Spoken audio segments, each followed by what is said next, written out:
केंद्र सरकार ने जहां केंद्रीय कर्मचारियों और पेंशनर्स को 8वें वेतन आयोग के गठन से खुशखबरी दी, तो वहीं अभी तक इसके लागू होने की निश्चित तारीख नहीं बताई, न ही इसके एरियर के भुगतान की कोई तिथि तय की है, जिसके बाद केंद्रीय कर्मचारियों और पेंशनर्स की चिंताएं थोड़ी बढ़ गई हैं। एक तरफ तो महंगाई लगातार बढ़ रही है, दूसरी तरफ अगली सैलरी हाइक होने में देरी हो रही है।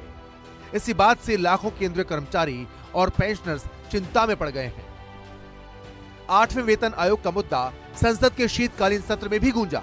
सरकार की तरफ से सफाई भी दी गई, लेकिन कर्मचारियों और पेंशनर्स को उसने संतुष्ट नहीं किया।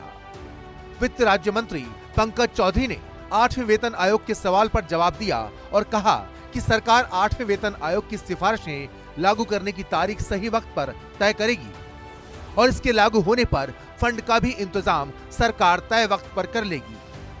सरकार की मंशा साफ है कि वो 8वें वेतन आयोग की सिफारिशें लागू करेगी, लेकिन कब, इसका सही जवाब केंद्रीय मंत्री ने नहीं दिया। न ही ये बताया कि बढ़े हुए वेतन का एरियर 1 जनवरी 2026 से मिलेगा या नहीं। आपको बता दें कि 3 नवंबर 2025 को सरकार ने 8वें वेतन आयोग के टर्म्स ऑफ रेफरेंस को मंजूरी दी थी और आयोग को अपनी रिपोर्ट सौंपने के लिए 18 महीने का वक्त दिया, यानी आयोग की रिपोर्ट 2027 में आएगी, वो भी आधा साल बीत जाने के बाद। इस लिहाज से 2027 में तो 8वें वेतन आयोग की सिफारिशें लागू होने की उम्मीद बेहद कम है, क्योंकि रिपोर्ट आने के बाद सरकार 4 से 6 महीने रिपोर्ट पर विचार करने, उसकी सिफारिशों को मंजूरी देने, उसका नोटिफिकेशन जारी करने और रिपोर्ट के मुताबिक फंड जुटाने में खर्च कर देगी, जिसका साफ साफ मतलब ये है 2028 से पहले लागू होने की उम्मीद कम ही लगती है। हालांकि राहत की बात यह है कि अब से पहले जितने भी वेतन आयोग लागू हुए वो नियत तारीख से बाद में ही लागू हुए, लेकिन उनके एरियर का भुगतान नियत तारीख से ही मंजूर किया गया। ये अलग बात है कि एरियर का भुगतान अलग अलग किश्तों में किया गया। एक नजर डालें तो 7वां वेतन आयोग जून 2016 में लागू हुआ था, लेकिन सैलरी और पेंशन का भुगतान 1 जनवरी 2016 से ही निश्चित किया गया, जिसे एरियर के रूप में सरकार ने दिया। ठीक इसी तरह 6वां वेतन आयोग करीब 2.5 साल की देरी से अगस्त 2008 में लागू हुआ था, लेकिन उसके तहत वेतन और पेंशन का भुगतान 1 जनवरी 2006 से ही सुनिश्चित किया गया और उसके भी एरियर का भुगतान सरकार ने किया।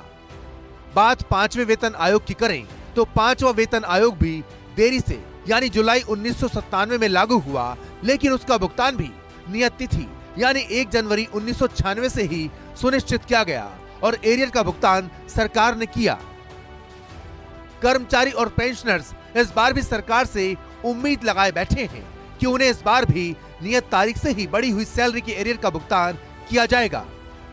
यानी बेशक केंद्र सरकार के 8वें वेतन आयोग की रिपोर्ट देरी से आए, वेतन आयोग की सिफारिशें कितनी भी देरी से लागू हों, लेकिन बढ़े हुए वेतन का भुगतान एरियर के रूप में 1 जनवरी 2026 से ही किया जा सकता है।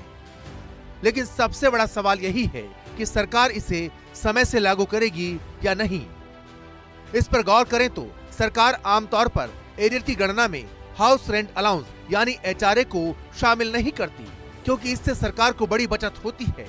उदाहरण के तौर पर अगर किसी कर्मचारी का बेसिक वेतन 76,500 रुपए है, तो HRA शामिल नहीं होने से करीब हर महीने 18,000 रुपए का एरियर कम हो सकता है, जिसका सीधा फायदा सरकार को मिलेगा और सरकार पर वित्तीय बोझ कम पड़ेगा।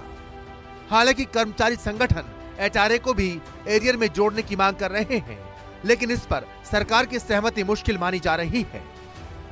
दूसरी तरफ अगर सरकार 8वें वेतन आयोग को बिना बैकडेट यानी करंट में लागू करती है, तो कर्मचारियों को तब तक 7वें वेतन आयोग के मुताबिक ही सैलरी मिलती रहेगी और जिस तारीख से आयोग की रिपोर्ट लागू होगी तभी से बढ़े हुए वेतन का भुगतान किया जाएगा। ऐसे में कर्मचारियों को एरियर से हाथ धोना पड़ सकता है, क्योंकि सरकार अगर एरियर का भुगतान करेगी तो उस पर वित्तीय बोझ ज्यादा बढ़ जाएगा। ऐसे में सरकार एरियर देने से किनारा भी कर सकती है। इसी डर की वजह से लाखों कर्मचारी और पेंशनर्स सरकार के ऐलान का इंतजार कर रहे हैं। Bureau report, India news.